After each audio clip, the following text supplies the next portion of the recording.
हिंदू मुस्लिम सिख अतात जिंदाबाद जिंदाबाद, हिंदू मुस्लिम सिख अतात जिंदाबाद जिंदाबाद, हमारी मांगे पूरी करो, हमारी मांगे पूरी करो। जी अपना नाम बोलें। मेरा नाम मनोहर है। हम यहाँ आए इसलिए कि बाहर के लोग जितने भी हैं वो यहाँ लगा दिए हैं। हमारे ये जितने भी नौजवान हैं, हमें यहाँ कोई दिहाड़ी पे नहीं लगा रहा है। क्यों नहीं? क्या हमारा हक नहीं है? हम यहाँ के नहीं हैं? हमारी यहाँ की ज़मीनें की, हम यहाँ गर्दा खा रहे हैं, हम धूल खा रहे हैं, लेकिन हमें कोई पूछता ही नहीं है। बाहर के यहाँ लगा दिए हैं, बिहार से ला के यहाँ लगा दिए हैं, लेकिन यहाँ वाले किसी नौजवान को कोई पूछता ही नहीं। अगर वहाँ हम जाते हैं, कहते हैं कि हमें दिहाड़ी पे लगा दो, लेकिन वहाँ हमें दिहाड़ी पे नहीं लगाया जाता है। वहाँ से हमें दाड़े मारे जाते हैं, चलो जी आप कौन हो, कहाँ रहते हो, ये पूछा जाता है। एसडीएम साहब के पास गए, बहुत जगह पे हमने बोला, मांगे की, मगर हमारी कोई इधर नहीं सुनी गई, नहीं हमें किसी ने पूछा और वहाँ से खदेड़ा गया बस। हाँ, उसमें मैंने 5 साल काम किया, बोला भी इन्हें, और हमें, हाँ मेरे को मैकेनिकल का एक्सपीरियंस है मेरे पास, लेकिन इनने कुछ वो देखा भी नहीं और वहाँ से हमको खदेड़ दिया गया। मैं उत्तराखंड में गया था काम करने के लिए, वहाँ पे उनने भगा दिया हमें। बहुत बंदे थे वो जम्मू के, उनने वहाँ पे मारा। अगर हम बाहर कहीं पे भी, हम बहुत जगह गए उधर, उनने काम करने नहीं दिया हमें। बोल गए अपने गांव में चला जाओ वापस, अपनी डिस्ट्रिक्ट में आपके उधर भी कंपनी है, उधर काम करो, इधर आने की कोई ज़रूरत नहीं। उनने, हालांकि उत्तराखंड में था मैं, उनने मारा भी हमें, वहाँ पे भगा दिया। वहाँ पे यहाँ पे आते, यहाँ पे बोल रहे आपने पैसा लिया ज़मीनों का, यहाँ से भी निकल जाओ, रोज़गार मिले। यहाँ पे अगर हमें रोजगार नहीं मिलेगा, हम बाहर जाते हैं, वहाँ पे हमें मारते हैं, हमें सीधा बताते हैं आप यहाँ पे क्यों आए जम्मू कश्मीर से, तो वहाँ पे प्रोजेक्ट चल रहे हैं, वहाँ पे काम करो।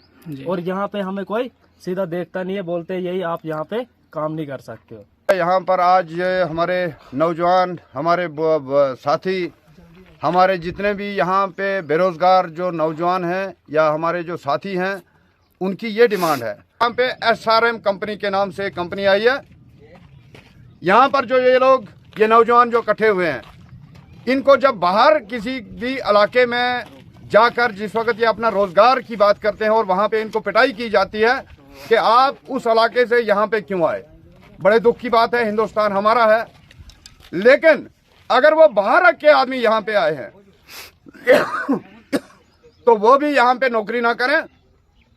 अगर हमारा नौजवान यहाँ पे बेकार है, अपने घर में भी तो वो काम कर सकता है, अगर वो बाहर उसको जो है रोका जाता है। मैं एडमिनिस्ट्रेशन से, LG साहब से, चीफ मिनिस्टर साहब से, DC रामन से, SSP रामन साहब से, SDM गूल, DSP SHO और नायब तहसीलदार इंद और इंद की पुलिस के इंचार्ज से मैं यही गुजारिश करूंगा कि यहाँ पर हमारे इन नौजवानों को जो है, अगर लोकलिटी में रोजगार नहीं मिलेगा तो ये कहाँ जाएंगे? क्या इनको फिर मिलिटेंट बनना है? क्या इनको अफगानिस्तान भेजना है? क्या इनको चाइना भेजना है? मैं इनसे ये गुजारिश करता हूं कि आज जो है, आज हम यहाँ पर जो भी ये हमारे लोग आए हैं, अभी तक जो है ये सिर्फ घर से या अपनी फैमिली से एक एक बंदा आया है। ऐसा ना हो जाए कि यहाँ पर जो है, यहाँ पर एडमिनिस्ट्रेशन को पहले भी पता है कि यहाँ पर एक बार दंगा हुआ था और उस वक्त जो है, उस वक्त यहाँ पर ये जो है पुलिस को भी बहुत मुश्किलात का सामना करना पड़ा।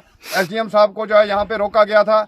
मैं ये चाहता हूँ, being a farmer sarpanch, being एक जिम्मेदार आदमी, कि यहाँ पर जो है कल ऐसा दंगा ना हो, फिर से ही वैसे हालात बन जाएं। मैं एडमिनिस्ट्रेशन से ये गुजारिश करना चाहता हूँ कि आप आइए और नेगोशिएट कीजिए कि अगर बाहर का आदमी यहाँ पे काम करता है तो क्या हमारे लोकल का हक नहीं है? और नेगोशिएट करके जो बाहर का आदमी है उसको बाहर निकालिए। यहाँ का जितना भी ये नौजवान है जो काम करना चाहता है, इनमें कुछ टेक्निकल ट्रेडर्स भी हैं और ये काम करना जानते हैं। अगर ये लोग कहते हैं कि हमारे पास वैकेंसी नहीं है, तो बाहर के लोग इन्होंने यहाँ पे इंद में ला के खड़े करने थे। क्या इनके लोग यहाँ की धूल खाएंगे? यहाँ इनके लोग जो है वो उनके मुंह देखते रहेंगे और वो पैसा कमा के चले जाएंगे और हमारे लोग जो है बाहर चले जाएंगे। बशीर साहब, एक्चुअली आपने भी सुना होगा कि बानेहाल, नील, खड़ी, ओखड़हाल और दीगर दूर इलाकों से जो है यहाँ पर बहुत सारे करीब 150 के आसपास जो लड़के हैं वो इसमें एडजस्टेड हैं सैरानिक कंपनी में। आप ये भी जानते हैं कि 3 साल से सैरानिक संगलदान से इंतजाम कर रही है। और इस बीच क्या आपने सैरानिक के PM से या इससे पहले किसी और से इन 3 सालों में बात की है? जबकि वो तो 3 साल से इस स्ट्रेच में काम कर रहे हैं जो संगलदान से इंद का स्ट्रेच है, और आप जानते हैं कि बराला से लेके इंद तक का जो स्ट्रेच है बनिस्बत संगलदान के ज़्यादा है। तो क्यों इसमें सिर्फ 1, 2 या 3 की ही ज्वाइनिंग हो पा रही है, जबकि यहाँ पर 20-50 लोगों का राइट था? देखिए सर, इसमें जो है, इसमें सबसे बड़ा मसला ये है कि जो यहाँ हमारे लोगों ने, मुझे सुनने में आया, मैंने देखा नहीं, I have not seen them where from they, लेकिन है यहाँ इंद से नॉन लोकल है जी। कोई बनाल से आया है तो किसी MLA का आदमी है, कोई गूल से आया है तो हमारी चेयरमैन मैम का सपोर्टर है। मैं ये कहता हूं कि अगर उन्होंने वोट लिया है तो उन्होंने तो गूल और बनाल के लोगों से लिया। ये मानते हैं कि किसी जगह से उनको वोट कम आया हो, लेकिन इकदार अगर दिया है चेयरमैन मैम को और अगर एमएलए साहब को अगर यहाँ पे इकदार दिया है, उसमें सभी लोग अगर वोट देते तो फिर इलेक्शन ही नहीं होता। लेकिन बड़े अफसोस की बात है कि ये लोग इसीलिए बनते हैं कि हम गरीबों की गर्दन काट के अपने जो चाहते हैं उनको ही यहाँ पे एडजस्ट करें, और जो यहाँ के लोकल लोग हैं उनके ये गर्दन के ऊपर छुरी चलाएं।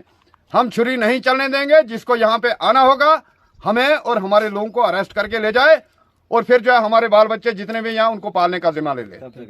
तब जो है तब तक ये नहीं। आज जो है आज हम सिर्फ एडमिनिस्ट्रेशन को ये गुजारिश कर रहे हैं। हो सकता है कल को गुजारिश ना हो, यहाँ पे औरतें बच्चे मर्द जितने भी यहाँ पे हैं वो सब आ जाएं और हालात खराब हो जाएंगे।